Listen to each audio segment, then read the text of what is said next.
নমস্কার বন্ধুরা, আমি সুপর্ণা। আপনাদের সবাইকে স্বাগত সুপর্ণা রান্নাঘরে। আজকের আবারও হাজির হয়ে গেছি নতুন একটা রান্না নিয়ে। আর এই যে শুরুতেই রান্নার মাখা চাখা দেখছেন, তো এই মাখাটাই খেতে কিন্তু দুর্দান্ত হয়েছিল। আজকের ফেলে দেওয়া জিনিসপত্র দিয়ে এত সুন্দর মাখা হবে সেটা আগে ভাবতে পারিনি। এর আগেও অনেক রকম মাখা বা ভর্তা খেয়ে দেখেছি, কিন্তু এইভাবে যে মাখাটা এত সুন্দর হয়ে যাবে, সত্যি বাড়ির সবাই খেয়ে তো খুবই ভালো বলেছে। আর আমার নিজেরও ভীষণ ভালো লেগেছে।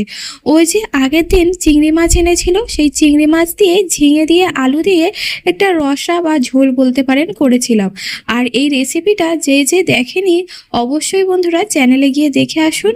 কালকেরেই আমি কিন্তু ভিডিওটা আপলোড করে দিয়েছি। যাই হোক, এই চিংড়ি মাছগুলো থেকে আমি কয়েকটা চিংড়ি মাছ সরিয়ে রেখে দিয়েছিলাম, ভাবলাম একটু মাখা করব।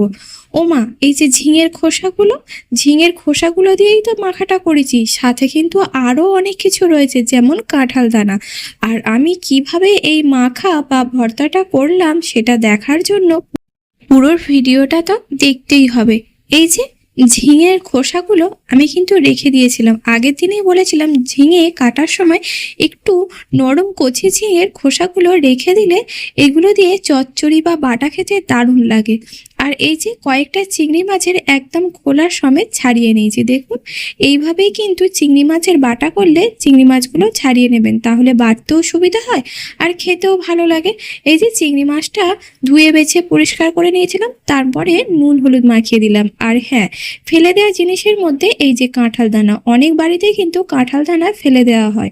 আর এই কাঁঠাল দানার ওপরে যে প্লাস্টিক সাদা মতো খোসাগুলো আমি সমস্তটা ছাড়িয়ে দিয়েছি। আর দেখুন, সাথে কিন্তু আমি নিয়ে নিয়েছি এখানে কাঁচা পাকা লঙ্কা, যেমন কাঁচা লঙ্কাও নিয়েছি, শুকনো লঙ্কাও নিয়েছি, রসুনও নিয়েছি, সাথে দুটো মিডিয়াম সাইজ পেঁয়াজ কুচি করে নিয়েছি। আর সাথে চিংড়ি মাছ তো রয়েছে। আর এই যে ঝিঙের খোসাগুলো ফেলতে একদম মন চায় না। আমি কিন্তু জানেন ঝিঙের খোসা শুধু রান্না করিনি, ঝিঙের খোসা, পটলের খোসা, এমনকি লাউয়ের খোসা ভাজা আমার মা ভীষণ ভালো করে, খেতে খুব সুন্দর লাগে। তো কড়াইতে আমি প্রথমে দিয়ে দিলাম জল, আর জলের মধ্যে দিয়ে দিলাম কাঁঠাল দানাগুলো, আর কাঁঠাল দানাগুলোর ওপরেই কিন্তু দিয়ে দিলাম ঝিঙের খোসাটা। এবার দুটো ভালো করে মিক্সড করে জলের মধ্যে ভালো নাড়াচাড়া করে দিলাম, দিয়ে এবার ঢাকনা দিয়ে ঢেকে 4 মিনিট মতো সেদ্ধ করে নিতে হবে। 4 থেকে 5 মিনিট করলেই একদম ভালো করে সেদ্ধ হয়ে যাবে। আর এই যে দেখুন, ভালো করে ঝিঙের খোসাগুলো আর কাঁঠাল দানাগুলো সেদ্ধ হয়ে গেছে, একটু হালকা লাল লাগছে কাঁঠাল দানার ওই যে উপরে খয়েরি রঙটা, সেইগুলো।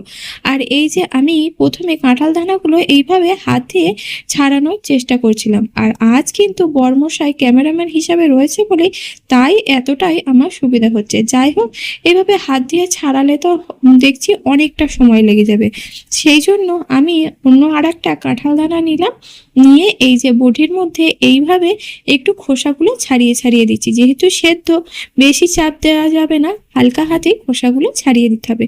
তবে অল্প একটু খোসা কিন্তু রয়েই গেছে, সে যাকে। আর এই যে এদিকে ঝিঙের খোসাগুলো আলাদা করে নিয়েছি। এইবার কড়াইতে তেল ছাড়াই আমি সেদ্ধ কাঁঠাল দানাগুলো দিয়ে দিলাম। সেদ্ধ কাঁঠাল দানাগুলো দিয়ে এবার একটু ভালো করে ভাজা করে নিতে হবে।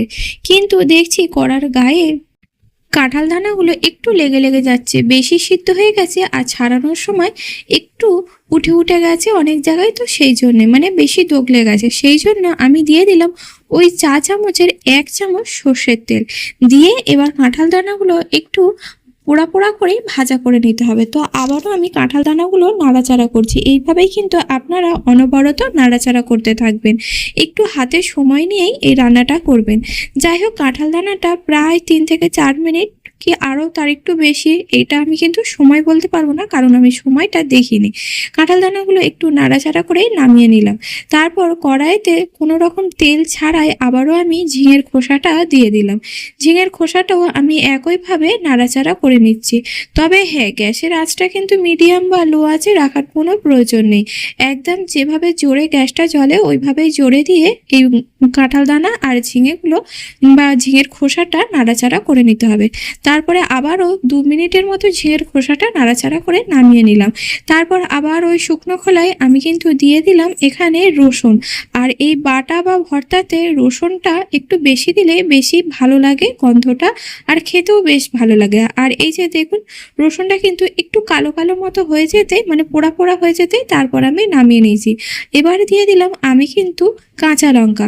তবে কাঁচা লঙ্কাটা আমি গোটা দিয়েছিলাম দেখে মনে হচ্ছে, কিন্তু না, মধ্যিখান দিয়ে আমি কিন্তু একটু ভেঙে ভেঙেই দিয়েছিলাম, না হলে যদি একটু ফেটে যায় তো সেই ভয়েই আমি কিন্তু একটু একটু করে চিড়ে দিয়েছিলাম। তারপরে আমি কড়াইতে সর্ষের তেল দিয়ে দিয়েছি আর কাঁচা লঙ্কাগুলোও তুলে নিয়েছি। আর তেল দেওয়ার পরে আমি দিয়ে দিলাম কিন্তু শুকনো লঙ্কাগুলো। আর শুকনো লঙ্কাগুলো হালকা লাল হতেই আমি এই যে তুলে নিচ্ছি দেখুন।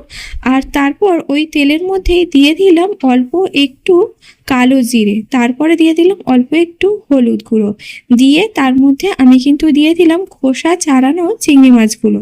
আর খোসা ছাড়িয়ে চিংড়ি মাছগুলো দিয়েছি যেহেতু, আর ভাজতে একটু সময় লাগবে, যেহেতু আমি গ্যাসের আঁচটা এবার মিডিয়াম আঁচে রেখে দিয়ে এই যে চিংড়ি মাছটা নাড়াচাড়া করে নিচ্ছি।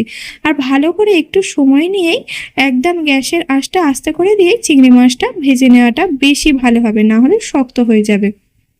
সে যাই হোক, এই যে চিংড়ি মাছটা একটু পোড়া পোড়া হতে এবার আমি তুলে নিচ্ছি।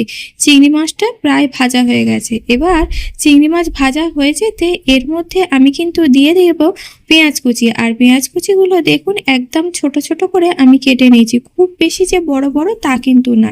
এবার পেঁয়াজ কুচিটা দিয়েও আমি আবারও একটু ভাজা করে নিচ্ছি। হালকা একটু লাল হলেই তাহলেই হয়ে যাবে, একদম যে মুচমুচে পেঁয়াজ কুচি ভাজা করব তা না। এই যে পেঁয়াজটা দেখুন এইরকম অবস্থায় আমি কিন্তু এবার তুলে নেব, আর বেশি ভাজার প্রয়োজন নেই। এবার আর কি, এবার সময় নিয়ে সমস্ত কিছু বেটে নেওয়ার পালা। আর এই যে দেখুন আমি এখানে চিংড়ি মাছ ভাজা, তারপর শুকনো লঙ্কা, কাঁচা লঙ্কা, রসুন ভাজা, তারপর এখানে ঝিঙের খোসাগুলো এই যে ভেজেছি, আর এই যে কাঁচা লঙ্কাগুলো হালকা পোড়া পোড়া হয়েছে সেটাই কিন্তু হাত দিয়ে দেখিয়ে দিচ্ছি। আর ঝিঙের খোসাটাও ভেজে নিয়েছি, সাথে কিন্তু কাঁঠাল দানাগুলো ভেজে নিয়েছি।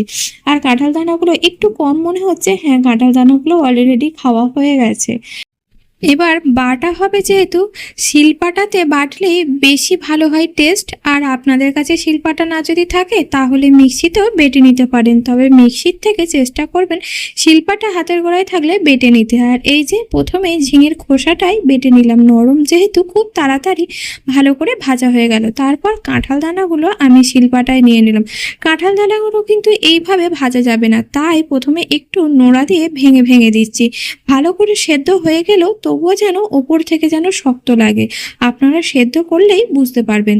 তো যাই হোক, কাঁঠাল দানাগুলো আমি এইভাবে একটু নোড়া দিয়ে হালকা একটু থেতো করতেই কিন্তু গুঁড়ো হয়ে যাচ্ছে একদম মিহি করে। তো এইভাবে কিন্তু কাঁঠাল দানাগুলো থেতো করে নেওয়ার পর গুঁড়ো করে নিয়েছি। দেখুন গুঁড়ো করতে যেন মনে হচ্ছে কর্নফ্লাওয়ারটা জলে ভেজানো ছিল কিছুক্ষণ, তারপরে ঠিক ওরকমই হাতে অনুভব হচ্ছিল। তারপর কাঁঠাল দানাটা বেটে নেওয়ার পরে আমি কিন্তু দিয়ে দিচ্ছি রসুনটাও কিন্তু আমি ওই একইভাবে বেটে নেব। আর মিক্সিতে আপনারা তো একসাথেই বেটে নিতে পারবেন। যাই হোক, রসুন বাটাটা তুলে নেওয়ার পর আমি কিন্তু দিয়ে দিলাম কাঁচা লঙ্কা আর শুকনো লঙ্কা। কাঁচা লঙ্কা ও শুকনো লঙ্কা বাটাটাও আমি একইভাবে বেটে নেব। আর এই যে দেখুন কি সুন্দর ম্যাজিক করে শিলপাটায় সব কিছু দিচ্ছি আর বাটা হয়ে যাচ্ছে। না, কাঁচা লঙ্কা শুকনো লঙ্কা যে কোনো জিনিসই একইভাবে বাটা হচ্ছে না, যেহেতু এক হাতে ফোন ধরে এক হাতে বাটা যায় না, সেই জন্য আমি ওই শিলপাটায় দেওয়াটা দেখাচ্ছি, তারপর আর বাটাটা দেখাতে পারিনি, যেহেতু বাড়িতে বড়মশাই নেই, তো আমার ভিডিও করে দেওয়ার কেউ নেই, তো সেই জন্যই। যাই হোক, তারপরে কাঁচা লঙ্কা শুকনো লঙ্কার সাথে আমি কিন্তু চিংড়ি মাছটাও বেটে নিয়েছি আর শেষমেশ পেঁয়াজটাও বেটে নিয়েছি। তারপর আমি কিন্তু কোনোভাবেই নুন ব্যবহার করিনি কোনো কিছু বাটাতেই, তো সেই জন্য শেষে আমি স্বাদ মতো নুন দিয়ে দিলাম। আর সমস্ত বাটাগুলো দেখিয়ে দিচ্ছি। আর এই যে কাঁঠাল দানা বাটা, পুরো কত সুন্দর সাদা একদম ধপধপ করছে। যাই হোক, এবার সমস্ত উপকরণ দিয়ে একসাথে এবার তার উপরে শেষমেশ পেঁয়াজ বাটাটা দিলাম। পেঁয়াজ বাটা এই যে একটু বেশি পরিমাণে দিয়েছি, কারণ পেঁয়াজ বাটাটা ভাজলে মানে পেঁয়াজটা ভাজলে বেশ মিষ্টি মিষ্টি লাগে, আমার তো ভীষণ খেতে ভালো লাগে, সেই জন্যই আমি পেঁয়াজ বাটা দিয়েছি। তবে জানেন এই বাটা বা ভর্তা মাখা যা বলেন, এতে কিন্তু কাঁচা পেঁয়াজটা দিলে একদম ভালো লাগে না। কাঁচা পেঁয়াজ ছাড়া এই পেঁয়াজ ভেজে বেটে দিলে মানে বেশি ভালো লাগে স্বাদটা। যাই হোক, হাত দিয়ে মাখানোর স্বাদ তো আরও বেশি সুন্দর হবে। আর আমি ভালো করে মাখিয়ে নিয়েছি। হ্যাঁ, অল্প একটু সর্ষের তেল দিয়েছিলাম, সেটা আর দেখানো হয়নি। আর যে কোনো বাটা ভর্তা মাখাতে সর্ষের তেল না হলে মাখাটা একদম ভালো লাগে না। যাই হোক, ভালো করে মাখানো হয়ে গেছে আর আমি এদিকে ভাতও বেড়ে নিয়েছি। তো অল্প একটু বাটা আমি এই যে হাতে করে নিয়ে নিচ্ছি, নিয়ে এই যে ভাতের ওপরে দিয়ে দিলাম, দিয়ে ওই যে গোটা একটা চিংড়ি মাছ ভেজে রেখে দিয়েছিলাম সেই চিংড়ি মাছ ভাজাটাই ওর ওপর দিয়ে দিলাম।